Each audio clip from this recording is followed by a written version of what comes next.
by Will Wasert, Susan Montoya Bryan and Colleen Long. Associated Press. McAllen, Texas. AP. President Donald Trump's order to stop separating migrant children from their parents spread confusion and uncertainty along the border, as officials worked to come up with an overall plan to reunite families while sending conflicting signals about the state of the administration's zero-tolerance policy.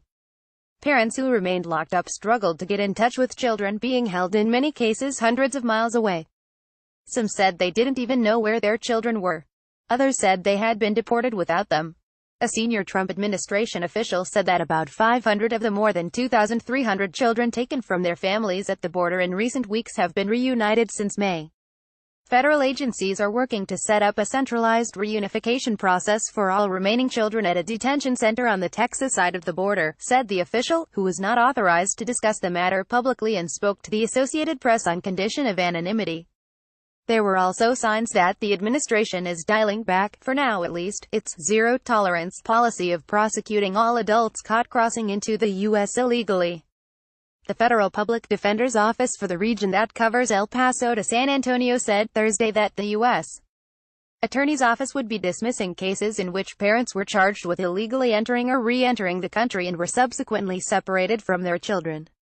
Going forward, they will no longer bring criminal charges against a parent or parents entering the United States if they have their child with them, wrote Maureen Scott Franco, public defender for the Western District of Texas, in an email shown to the AP. In the Texas border city of McAllen, federal prosecutors unexpectedly did not pursue charges against 17 immigrants Thursday.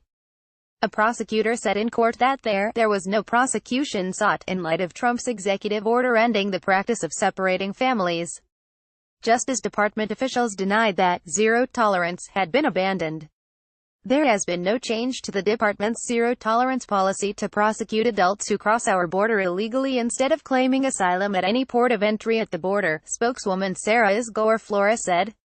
Outside the federal courthouse in McAllen, immigration attorney Efrain Olivares said 67 people were charged Friday morning with illegal entry, but none were parents with children. The president himself showed no sign of softening. We have to be very, very strong on the border. If we don't do it, you'll be inundated with people and you really won't have a country, Trump said Thursday. A 7-year-old boy and his mother, separated a month ago, were reunited Friday after she sued in federal court and the Justice Department agreed to release the child. They were reunited around 2:30 a.m. at Baltimore-Washington International Airport in Maryland, hours after the government relented. The mother, Beata Mariana de Jesus Mejia, had filed for political asylum after crossing the border with her son, Darwin, following a trek from Guatemala. She said that she cried when the two were reunited and that she is never going to be away from him again.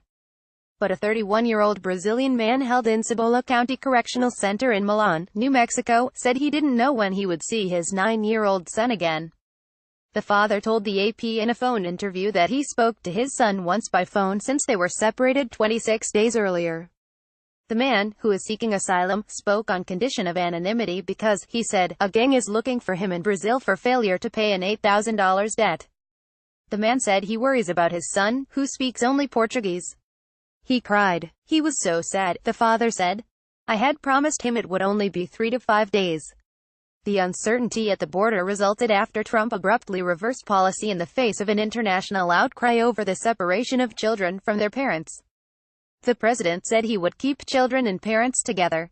The reversal left a host of unanswered questions, including where the government will house all newly detained migrants in an already overcrowded system, and precisely how parents and children will be kept together. The administration began drawing up plans to house as many as 20,000 migrants on U.S.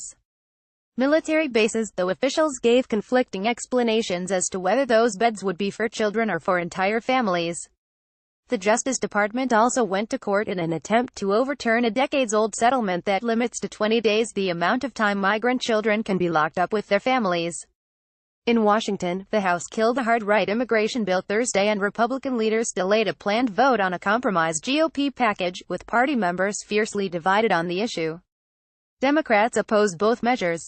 The rejected bill would have curbed legal immigration and bolstered border security but would not have granted a pathway to citizenship to dreamers who arrived in the country illegally as children. The delayed vote was on a compromise bill between GOP moderates and conservatives that would offer Dreamers a pathway to citizenship and provide $25 billion for Trump's border wall, among other things. First Lady Melania Trump made a surprise visit to a McAllen detention center housing some of the children. She told the children to be kind and nice to each other.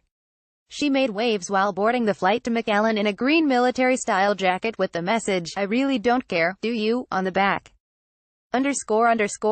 Montoya Bryan reported from El Paso and Long reported from Washington. Associated Press writers Peter Prengaman in Rio de Janeiro, Robert Burns in Washington, Noman Merchant in McAllen, Texas, and Amy Taxon in Riverside, California, contributed to this report. CIAP's complete coverage of the debate over the Trump administration's policy of family separation at the border. https://appnews.com/tag/Imigton